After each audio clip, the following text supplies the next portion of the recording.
तो ये तो हो गया थोड़ा सा अपने एक्सपीरियंसेस, तारीख की बातचीत। अब आइए थोड़ा सा हम देखते हैं साइंटिफिक डिस्कोर्स कि साइंस क्या कहती है ना। ये क्यों मैं आपको बता रहा हूं, इसलिए कि आप लोगों ने जाके औरों को पढ़ाना है। हमारे इस कमरे में बड़े बड़े खतीब, बड़े बड़े उलमा बैठे हैं जिनके लाखों लोग बातें सुनते हैं माशाल्लाह से। इनके जरिए बात कहां तक चलनी है। इस कमरे में बिजनेस ओनर्स बैठे हैं जिनके पास 500, 1000, 2-2 हज़ार के एम्प्लॉयज़ हैं। इस कमरे में ऐसे लोग हैं। तो शायद आपके जरिए से बात आगे चलेगी, है नसीम भाई। 1000 लोग आगे आते हैं तो आप उन 1000 लोगों तक बात पहुंचा देंगे। मैं साइंटिफिक बात इसलिए कर रहा हूं कि ताकि कल आगे कोई आपके दिमाग में उल्टी सीधी बातें ना डाल दे। हमारी ट्रेनिंग हुई हाल में जिसमें एक बहुत सीनियर ऑर्थोपेडिक सर्जन है डॉक्टर नजम कुरैशी साहब। डॉक्टर नजम कुरैशी साहब माशाल्लाह से मेरे डॉक्टर भी हैं, दीनदार आदमी भी हैं, बड़े माहिर हैं और दुनिया में एक ऑर्थोपेडिक प्रोसीजर उनके नाम पर है। वाओ। उन्हें जब वो हमारे वर्कशॉप में आए तो मैंने कहा सर आप थोड़ी सी बात करें फिटनेस के ऊपर। तो थोड़ी सी प्रेजेंटेशन बनाई, फिटनेस से बात करना शुरू कर दी। अब वो ये कहने लगे कि देखें ये जो आप चलते फिरते हैं इससे मस्कुलर फिटनेस नहीं आती वॉकिंग करने से, इससे कार्डियोवैस्कुलर फिटनेस तो आती है, मस्कुलर फिटनेस नहीं आती। मस्कुलर फिटनेस के लिए अगेंस्ट वेट काम करना पड़ता है। यानी आप अपहिल चलेंगे तो मस्कुलर फिटनेस आएगी, स्विमिंग करेंगे तो मस्कुलर फिटनेस आएगी, वॉकिंग से नहीं आएगी। उन्होंने ये फरमाया कि घरों में जो खवातीन काम करती है एक्सरसाइज नहीं है, नहीं है, नहीं है। बल्कि घरों में जो औरतें काम करती हैं अगर एक्सरसाइज नहीं करती, अपना फिटनेस का ख्याल नहीं करती तो घरों का काम उनको डैमेज कर रहा है। क्यों? झाड़ू गलत तरीके से देती हैं, आटा गलत तरीके से गूंथती हैं। अरे अच्छा ये तो बड़ी कौन सुनने लगी। तो जब ब्रेक हुई तो एक सामने मेरे पास आगे कहने लगे ये साहब जो बात कर रहे हैं ये डॉक्टर हैं। तो दिल ही बैठ गया मेरा। मैंने ब्रेक में डॉक्टर साहब से कहा डॉक्टर साहब लग लिया काम करें यार, अपने तारुफ तो करवाएं। कहने से क्या जरूरत है? मैं कहा डॉक्टर साहब प्लीज यार आप तारुफ करवा दें। नहीं टाइम कम है। मैं देखेंगे काम करें, आप 5 मिनट ले लें, तारुफ पहले करें। डॉक्टर साहब खड़े हुए, तारुफ करवाया कि मैं डॉक्टर नजम कुरैशी हूँ, एक ऑर्थोपेडिक प्रोसीजर मेरे पीछे नाम दिया गया है, इंग्लैंड से ट्रेनिंग है, अपना अस्पताल है ऑर्थोपेडिक्स का। जब उन्होंने अपना तारुफ करवाया तो डॉक्टर रफीक साहब उसके बाद जब बात करनी शुरू की तो लोग यूं सुन रहे थे ऐसे। और जहां वो सेशन कंप्लीट हुआ पब्लिक ऐसे पड़ गई ना पीछे, डॉक्टर साहब नंबर दें, डॉक्टर साहब ये, डॉक्टर साहब ये, डॉक्टर साहब। तो मैं ये चाहता हूं कि ऐसा ना हो कि सेशन के बाद आप किसी से पूछें कि सुलेमान साहब ने कुछ साइंस पढ़ी है। किसी और की इबरत से सीखना चाहिए। तो मैं थोड़ा सा अपना साइंटिफिक बैकग्राउंड बताऊंगा, फिर आपको कुछ साइंस की बात बताऊंगा। मेरा नाम सुलेमान अहमद है। किस्सा मुख्तसर, हमारे वालिद साहब सिटी बैंक में थे, बहुत सफ़र होता था, कभी सऊदी अरेबिया, कभी फिलीपींस, यहाँ रहे वो यमन। तो मेरे वालिद साहब ने फैसला किया किस्सा मुख्तसर कि इसे बोर्डिंग स्कूल में भेज दिया जाए। तो हम एबटाबाद पब्लिक स्कूल पहुँच गए। अच्छा मेरे रूममेट्स क्लास फेलोज हैं यहाँ। हाँ भाई सोहेल, वो तो शाम को थकते हैं ना, अब अभी से ही हो गया। और तारिक भी थे ना, तारिक कहाँ है? तारिक कहीं हूँ, हाँ अच्छा वहाँ बैठे थे। अच्छा तो पहुँच गए। अच्छा तारिक तो हमारे रूममेट, ये तो 1 साल सीनियर थे। तो वहाँ से फिर मैंने मैट्रिक किया। उस ज़माने में NWFP का एक बोर्ड होता था। तो NWFP में मेरी अल्लाह के फजल करम से मैट्रिक में 5वीं पोजीशन आई। FSC में यहाँ स्कूल है, 2nd पोजीशन आई बोर्ड में प्री इंजीनियरिंग में। उसके बाद हम पहुंचे जनाब NAD इंजीनियरिंग यूनिवर्सिटी। यहाँ से मैंने 4 सेमेस्टर्स कंप्लीट किए इलेक्ट्रिकल इंजीनियरिंग में। चूंकि वो हमारे एक्स्ट्रा करिकुलर एक्टिविटी बहुत थी, वो तारिक को पता है तारिक थी ना कुछ, तो हमारी जो है वो 3rd ही पोजीशन आ सकी। तो खैर वो यहाँ भी पोजीशन आती थी लेकिन 3rd 4th पे हम रहे। हमारे वालिद साहब को किसी ने समझाया कि अगर आप अपने बेटे को अमेरिका भेज दें तो ये कुछ बेहतर हो जाएगा। तो बहुत उन्होंने इसरार किया। तो हमारे उलमा जो बुजुर्ग थे उन्होंने कहा भी बात मान लो अब्बू की। तो हमने अब्बू की बात मानी और हम यूएस चले गए। 4 सेमेस्टर्स यहाँ से कंप्लीट किए। एक यूनिवर्सिटी ऑफ नेब्रास्का में वहाँ चला गया। वहाँ से मैंने 4 सेमेस्टर्स कंप्लीट किए। मुझे डिग्री मिल गई इलेक्ट्रिकल इंजीनियरिंग की। मेरे जहन में ये विजन था उस ज़माने में कि मुझे पीएचडी करना है। तो मुझे लोगों ने समझाया कि अगर आपको पीएचडी करना है तो अंडर ग्रेड लेवल के ऊपर रिसर्च शुरू कीजिए। अल्लाह के फजल से मुझे अंडर ग्रेड लेवल पर रिसर्च की अपॉर्चुनिटी मिल गई। अल्लाह का फजल हो गया, यूजुअली मिलती नहीं है। बाय द टाइम मेरी ग्रेजुएशन हुई तो हमारे पास एक सेंटर था जिसमें कोलैबोरेशन थी US air force, US navy, university of Nebraska और स्टेट ऑफ नेब्रास्का। उसकी कोलैबोरेशन से एक सेंटर था, उसका नाम था centre for micro electronics and optical materials research, छोड़ने में था। तो मुझे ग्रांट मिल गई रिसर्च की यूएस नेवी से। तो मैंने 1.5 से 2 साल यूएस नेवी, यूएस एयरफोर्स साथ रिसर्च की है। अल्लाह के फजल से मेरा ये हमारी लैब्स थी और मेरा पेपर पब्लिश हो चुका है। तो टेक्निकली मैं साइंटिस्ट हूं, उसूली तौर पे। मेरा एरिया है ऑल्टरनेट सेमीकंडक्टर्स और मैं मटेरियल साइंटिस्ट हूं।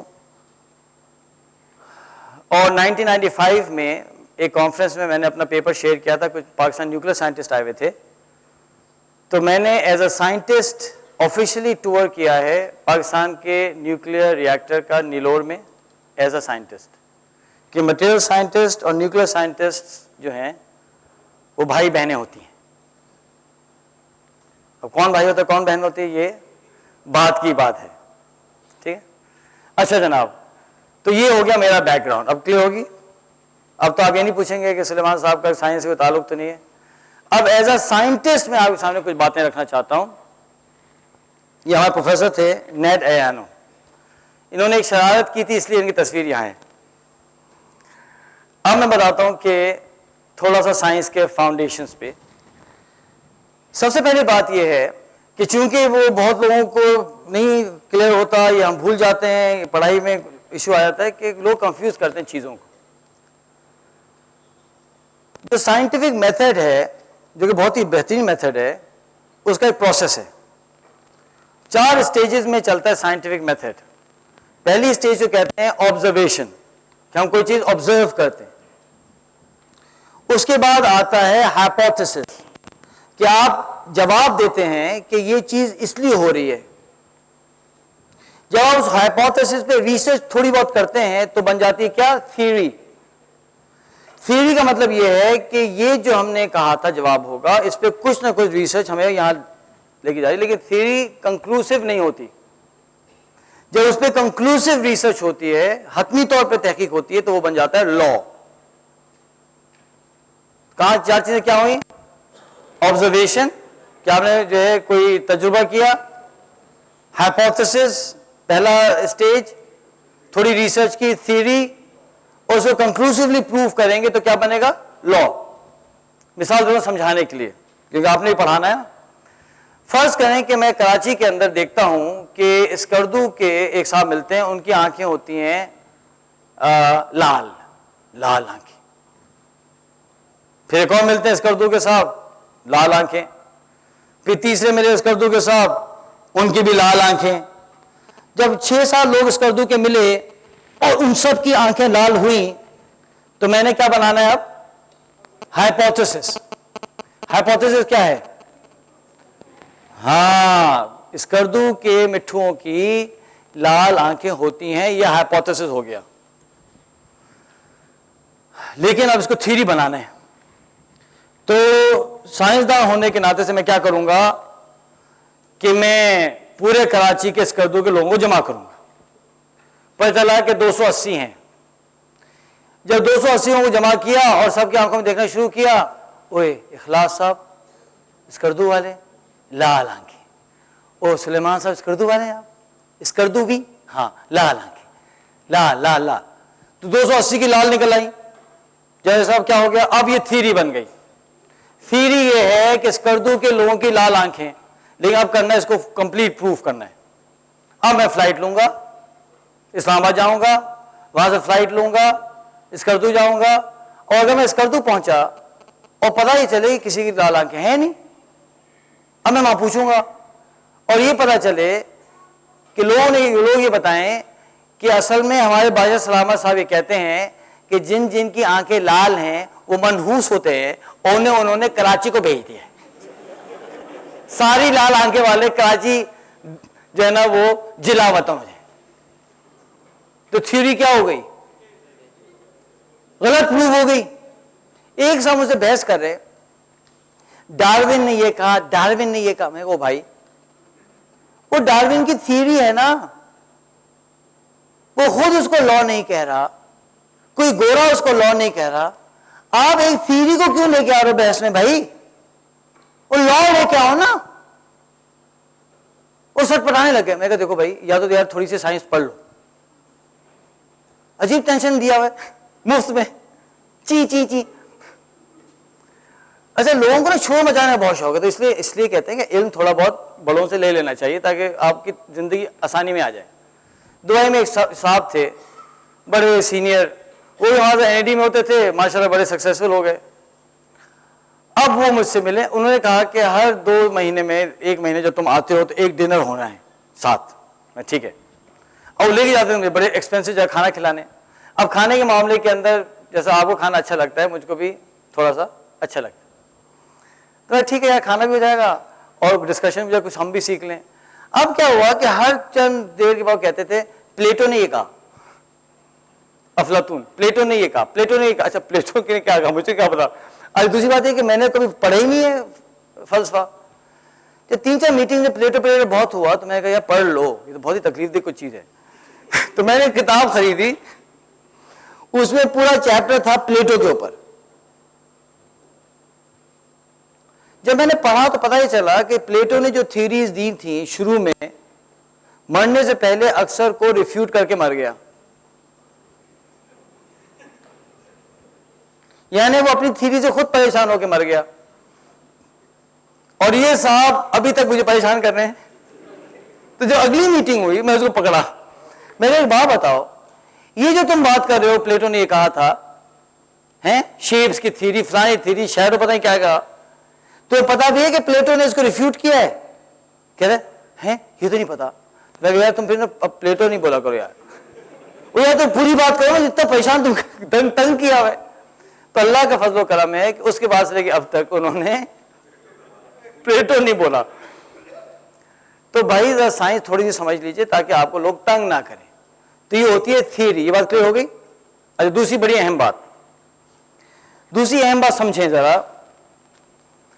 चूंकि साइंटिस्ट करंट वेस्टर्न सिस्टम के बुनियाद हैं, तो जो बुनियाद होती है उसकी इज्जत की जाती है, उसको जलील किया जाता है, इज्जत की जाती है। इसलिए साइंटिस्ट की वेस्ट में बहुत ज्यादा इज्जत है, आपको पता है, बहुत है। अगर कोई पीएचडी हो ना, अगर वो आए एम्बेसडर साहब के पास, अमेरिकन एम्बेसडर के पास, तो प्रोटोकॉल ये है कि वो खड़े होकर आपसे हाथ मिलाएगा, डॉक्टर फलाना, इसलिए साइंटिस्ट की इज्जत है। क्योंकि अगर आप साइंटिस्ट पे हमला करेंगे तो वेस्टर्न आप सिस्टम को हिला रहे हो ना, इसलिए डार्विन की बड़ी इज्जत है, फलाने की बड़ी इज्जत है। जिसका नतीजा क्या हुआ? नतीजा ये हुआ कि सारे साइंटिस्ट शरीफ होते हैं। मिसाल के तौर पे एक बात बताएं, क्या कोई कसाई दुनिया में अच्छे होते हैं? बोलें जी, होते हैं। क्या कसाई बुरे होते हैं? होते हैं। अच्छा, क्या जो है डॉक्टर्स अच्छे होते हैं? डॉक्टर तो फिर हाँ, क्या डॉक्टर साहब कुछ डॉक्टर बुरे भी होते हैं? कुछ होते हैं ना। हाँ, क्या जो है वो टैक्सी ड्राइवर्स अच्छे होते हैं? क्या कोई बुरे भी होते हैं? जी, होते हैं। क्या पॉलिटिशियंस कुछ अच्छे होते हैं? होते हैं, कुछ होते हैं, जो भी है होते हैं, अच्छे भी होते हैं। क्या पॉलिटिशियन खराब होते हैं? हाँ होते हैं, जो होते हैं ना। क्या शौहर अच्छे होते हैं? होते हैं ना, बोले जी। हाँ। क्या बुरे भी होते हैं? नहीं होते। अब कितने मिठू हैं सारे हैं, इतना नहीं डरते वे वहां से। अच्छा खैर, वो कुछ नहीं कहेंगे आपको। तो बुरे भी होते हैं। क्या बीवियां अच्छी होती हैं? खवातीन बताएं, क्या बुरी होती हैं? हो ही नहीं सकती। हमारे तो लोग हैं, हो ही नहीं सकता। अच्छा खैर, तो जब सब लोग अच्छे बुरे होते हैं, तो ये साइंटिस्ट सारे अच्छे क्यों होते हैं? ये कहां से, आसमान से उतरी मखलूक है भाई? इनमें भी अच्छे होते हैं, बुरे होते हैं, और जो बुरे होते हैं ना वो बहुत बुरे होते हैं। तो जो कमर्शियल सिस्टम है हमारा, वो लोग क्या करते हैं, इन बुरे साइंटिस्ट को इस्तेमाल करते हैं अपने मकासद को आगे करने के लिए।